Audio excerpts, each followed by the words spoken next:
You straight up, ये film cinema theatre के लिए बनी है। अच्छी है, बुरी है या एवरेज है, ये तो हम इस रिव्यू में समझ ही जाएंगे।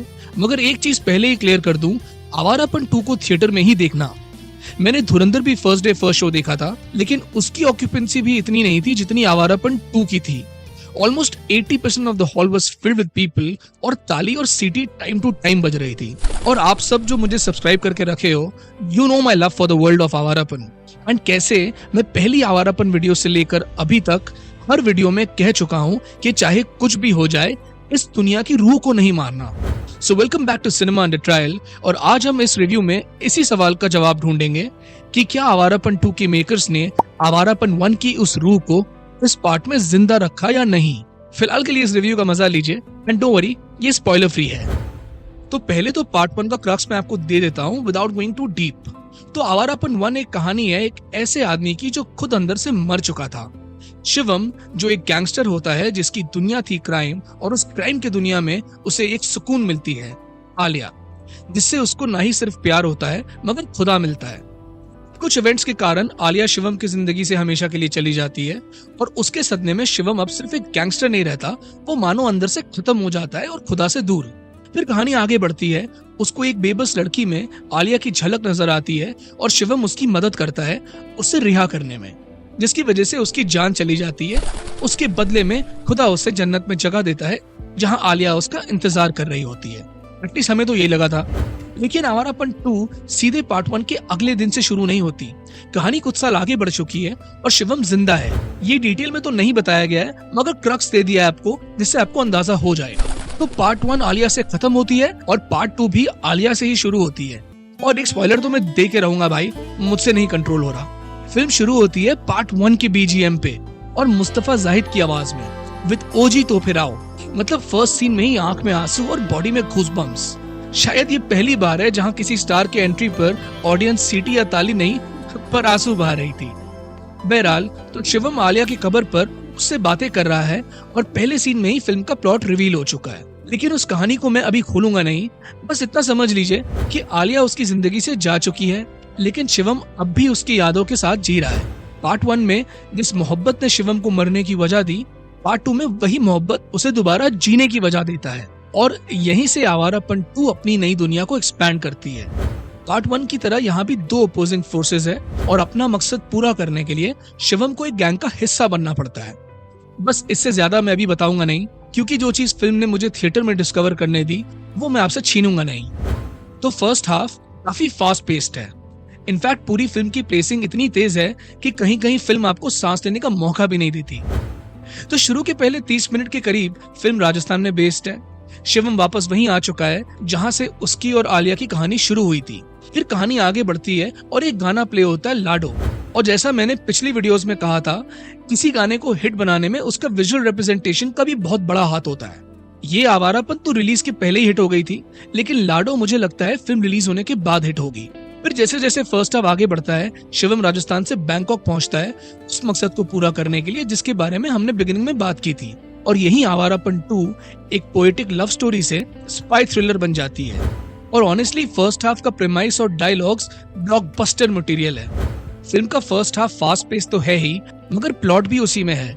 और सेकंड हाफ बन जाता है फुल आउट एक्शन फिल्म। कुछ चीजें काफी टिपिकल लगी मुझे, जैसे प्लॉट ट्विस्ट एंड टर्न्स, ये सब टिपिकल बॉलीवुड क्लीशे थी, it could have been better. जैसे अपना मकसद पूरा करने के लिए शिवम को जिस तरह जोरावर का गैंग ज्वाइन करना है, ये निंजा टेक्निक हर फिल्म में देखा है हमने। ये काफी लेजी राइटिंग है मेरे हिसाब से, और फिल्म का सारा कहानी कुछ पहले 30-40 मिनट में ही आपको समझ आ जाएगा, और सारे प्लॉट ट्विस्ट भी काफी आसान है गेस करना। फिल्म के डायरेक्टर पर अगर आए तो यहाँ Nitin Kakkar has done a decent job. This film wasn't about the story much, but about how that story was told. मगर पहले पार्ट की डायरेक्शन और राइटिंग की कंपैरिजन ये वाली थोड़ी वीक है। पहले पार्ट में कहानी की इंटेंसिटी और स्टाइल को बरकरार रखा था मोहित सूरी ने, मगर आवारापन 2 में उसका ब्लेंड ठीक से नहीं हुआ। ये फिल्म स्टाइल में ज्यादा फोकस करती है और कहानी पीछे रह जाती है। और इसका अपना प्लस भी है और माइनस भी। प्लस ये है कि 2 घंटे 20 मिनट कब निकल गए आपको पता ही नहीं चलेगा। फिल्म इतनी फास्ट पेस है कि 1 सेकंड आपको बोर नहीं करेगी, लेकिन इसी स्पीड के चक्कर में कहानी की इंटेंसिटी और डेप्थ थोड़ी कम हो गई। और मेरे हिसाब से इसका फॉल्ट नितिन कक्कड़ से ज्यादा बिलाल सिद्दीकी की राइटिंग का है। राघव ने बैड्स ऑफ बॉलीवुड में कहा था, मैं सिनेमा अंडर ट्रायल में कहता हूँ कि अक्खा बॉलीवुड एक तरफ और इमरान हाशमी एक तरफ। With every frame, every shot, Imran जब जब स्क्रीन पर आते हैं, he proves just the star he is and the star we deserve as an audience. और honestly इसी वजह से मुझे उनकी पिछली कुछ चॉइसेस पर गुस्सा भी आता है। Like bro, this is your worth. मैंने बॉलीवुड में सिर्फ 3-4 एक्टर्स ऐसे देखे हैं जिनका कल्ट है। SRK, Salman, may be Hrithik और इमरान हाशमी। बाकी होंगे अक्षय, रणवीर बिगर स्टार्स, मगर कट्टर फैन बेस अगर किसी का है तो SRK और सलमान के बाद वो सिर्फ इमरान हाशमी का है। और आवारापन 2 उन्हीं फैंस के लिए बनी हुई फिल्म है। तो शिवम एक लौता कैरेक्टर है जो पार्ट 1 से पार्ट 2 में कैरी फॉरवर्ड हुआ है, और इमरान हाशमी ने उस कैरेक्टर को 100 नहीं 200% जस्टिफाई किया है। 19 साल बाद वही कैरेक्टर प्ले करना, और एक सेकंड के लिए भी ऐसा फील नहीं हुआ कि 19 साल बीत गए। It's an achievement. आवारापन 1 में इमरान ने पहली बार अपना एक्टिंग पावर्स दिखाया था, और आवारापन 2 उनकी कमबैक की फिल्म भी बनेगी। He is easily the best thing about this film, और सच कहूं तो फिल्म को कंधे पे उठाकर चल रहे हैं। फिर चाहे वो इमोशनल सीन्स हो, एक्शन हो या गानों में एक्टिंग, सब में एक नंबर है। अब गानों की बात छिड़ी गई है तो बता दूं कि पार्ट 1 की तरह इस फिल्म का भी प्लस पॉइंट उसके गाने हैं। अगर ये आवारापन को साइड रखें तो पहले पार्ट का BGM या शुरू में मुस्तफा जाहिद वाला तो फिर आओ या फिर तेरा मेरा रिश्ता 2.0 सबसे बड़ा इम्पैक्ट देती है इस फिल्म में। इन दोनों के अलावा ये आवारापन एक म्यूजिकल के साथ एक विजुअल डिलाइट है।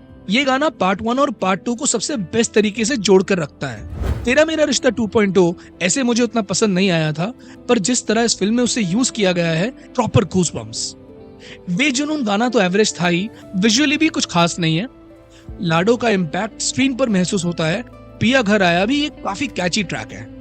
ओवरऑल म्यूजिक और विजुअल का परफेक्ट ब्लेंड है, which is a delight to watch. बाकी के कास्ट की अगर बात करें तो Shabana Azmi deserved more screen time. Puran Gabbi ने, जैसे मैंने सोचा था, मुन्ना को रिप्लेस किया है as an out of control drugged up and out bad guy. And सही बताऊं तो उन्होंने अपना काम ठीक किया है। जाते जाते मैं उन चीजों के बारे में बात करूंगा जो आवारापन 2 में मुझे जमी नहीं। सबसे पहले दिशा Patani.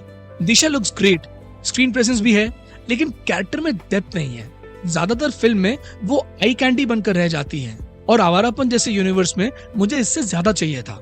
Again less of a Disha problem, more of a Bilal Siddiqui problem. दूसरी प्रॉब्लम कहानी। फिल्म का प्लॉट और उसके ट्विस्ट काफी प्रिडिक्टेबल है। पहले 30-40 मिनट में ही आपको समझ आ जाता है कि फिल्म किस डायरेक्शन में जा रही है, और फास्ट पेसिंग जहां इस फिल्म की सबसे बड़ी स्ट्रेंथ है, वहीं उसकी वीकनेस भी बन जाती है। फिल्म इतनी तेज भागती है कि कैरेक्टर्स के साथ वो इमोशनल कनेक्शन बन ही नहीं पाता जो पार्ट 1 में बना था। पार्ट 1 में हम शिवम की तकलीफ महसूस करते थे, यहाँ हम उसकी जर्नी देखते हैं मगर महसूस कम करते हैं। और सबसे बड़ी प्रॉब्लम शिवम और ज़ारा का रोमांस, जो ऐसे तो बुरा नहीं लगता, मगर आवारापन 1 की एंडिंग को देखते हुए ये पार्ट 1 की लेगेसी को हर्ट करता है। मगर ओवरऑल अगर कहूँ तो आवारापन 2 आवारापन 1 की दुनिया से काफी दूर है, पर ये एक fun, fast pace, visually gorgeous film है that marks a proper comeback for a star that Bollywood and its fans desperately need right now. बाकी अगर आपको रिव्यू अच्छा लगा तो प्लीज सब्सक्राइब, लाइक करना ना भूलना। Until then, I'll see you around.